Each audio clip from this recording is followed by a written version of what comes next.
Yeah, of course, we talk about how they sensationalize everything. And it's very exciting that S&P broke 2,000, which is more of a psychological number. But what does that mean to everybody? And this euphoric thing with the stock market lately, and what they should watch out for as well. It doesn't mean anything. Yeah. Perfect. You can end the show now. And That's it. thank you for joining Don and Gino. It's funny. I was in New York when the Dow crossed 10,000, and they were literally dancing in the streets, and everybody was wearing hats on their head. Dow 10,000. Everybody was so excited about Dow 10,000. S&P crossed over 2,000, and it was a headline. I mean, they certainly weren't dancing in the streets, so not nearly as exciting, apparently. But what is the difference? There really is no difference between the two of them. I mean, it's just a move in the market. It's just a number, and that's why it's psychological. It's great they crossed 2,000, but it really doesn't mean anything.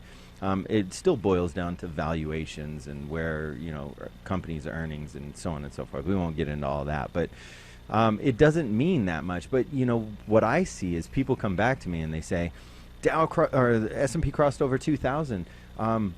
I should either be the people that want to be really smart, and I should sell everything. We're at all-time highs. I should book my profits and protect everything because a crash is coming. Or you get the other people that have been sitting on the sidelines this whole time, and they call you up and they go, "Oh, the market's doing really well. I should get in now." And both of them are emotional reactions to this number, and people need to stop being emotional when it comes to their money and their investing. It's pretty hard for people to do, though, huh? Unless they have some great guidance.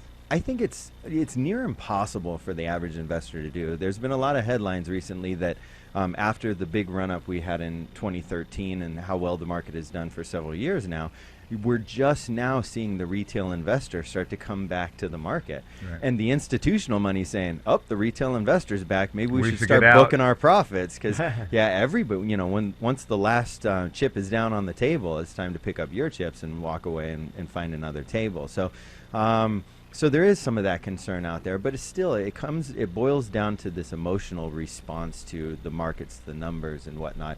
And people stop thinking about the important things like, what is my time horizon? When do I need this money? What type of an investor am I? What is my risk tolerance? What am I looking to accomplish here? And if you boil it down to that information, if you are going to be an investor for the next 20 years until you retire, it doesn't matter what the market does tomorrow, next week, the next month. You start focusing on the long term, thinking about what you're really trying to accomplish, and you're going to make more educated, sound decisions versus emotional reactions. And people need to talk to a professional and make sure that they think about those things. Sound advice from Mr. Chris Ingram, the Infinity Wealth Management. Again, our chosen expert on our show for years now. And what we love, Chris, is you are always calm, cool, and collected. You don't get emotional, which is key. I mean, it's extremely key. I know we're that way when we set up loans for our clients. We don't get emotional about where interest rates are going because we have no control over those interest rates, as your investors don't have any control over the stock market. Their little investment is not going to adjust the market that has billions of dollars in it, right, and investors that invest billions of dollars. So your 10,000 or 100,000 or a million is not going to affect the market. Right. So you better just have a good plan, and we do that a lot. You can associate with this. We just had a client recently that just said, I want the lowest rate. Well, how long are you going to be in the home? And they're like, well, I'm selling this home. I'm going to pay it off probably in the next 5 years. Well, then why should you pay $6,000 in cost to save $52 a month? Right. So it's going to take you 13 years to recover that money.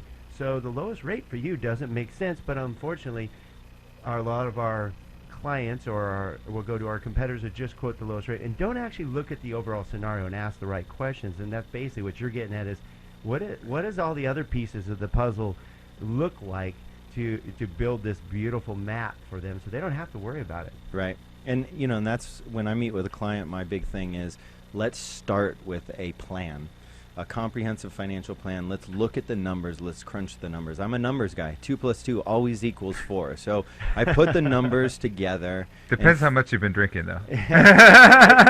It still equals 4. It's just harder to come to that there number. You go. you start looking at how much do I need to have saved by retirement? When am I going to retire? What are the other pieces that are going to supplement my retirement, whether it's pension, Social Security, whatever it may be? You actually crunch these numbers and work backwards and figure out where you are today and what you need to do in order to get to your goals. It makes it a lot easier to make rational, sound decisions. The problem is like you were saying, most people don't work out those numbers, so they have no idea what they need to do. They don't know if they need to make 15% a year from now until they retire or 2% a year between now and when they retire. So there's no plan in place, so they're flying blindly. So everything falls into emotion. There's no way to track their progress and make sure that they're on course. And so, everybody's just flying by the seat of their pants. I think we've heard this a million times before. Fail to plan to fail. That's right. I mean, like you just said, that's a great statement, Chris, was about if you don't have a plan, you don't know if you're off track. Right. I mean, you can make adjustments accordingly based on what their goals are, but if they don't have a plan at all, they can be so far off path that they'll miss Earth. Mm-hmm. Exactly. Yeah, and then the thing that's scary about that, and I do have a particular client that I look at their numbers right now, and they have a pretty significant income, and they want to buy a home. They want to get out of an apartment. They want to buy a home, but their time horizon on retirement's 3 years, so they're kind of scared to make a move, and their financial planner has told them that they need to put away $3,500 a month. And to me, that's a big number. That's a large chunk of this person's salary that needs to be put aside every month. That's really putting a damper on his lifestyle. Right. But that's only because he didn't start young enough in life. He could have started with such an easy number, such as $100 a month, which is something he could have afforded his whole life, and just didn't do because of the compound effect. Right. Definitely. So. Well, even worse, if he didn't even at least come to those numbers, there would be no retirement. Basically, you're working until you're about 90. Well, and that's the other thing is a lot of people want to go back in time and cry about, oh, I should have started sooner, and if I would have done it when I was 21, I'd only have to put $250 a month away, and now I have to put this much away. The problem becomes is that sometimes you just have to suck it up and deal with the fact that if you waited too long, this is the reality. Do you want to retire? And if you do, these are the numbers you have to save. These are the things that you have to do. And sometimes it's uncomfortable, but it's either that or work until you die. It's so funny. I'm sure when you come up with that numbers, it's your fault that they have to come up with that number. Sometimes they do look at me a little. Yeah, we can tell I'm going to find another financial planner that says I need to put away less. Less, right? Exactly. Someone who has different numbers. Exactly. Because we have the same thing where people are like, well, we've been telling people to buy homes. Get into the homes because prices are going to go up, and eventually interest rates go up, and they wait, and they're like, oh, that house that was $350 is now $450. So it's not our fault. We've been trying to tell you. So, all right, Chris.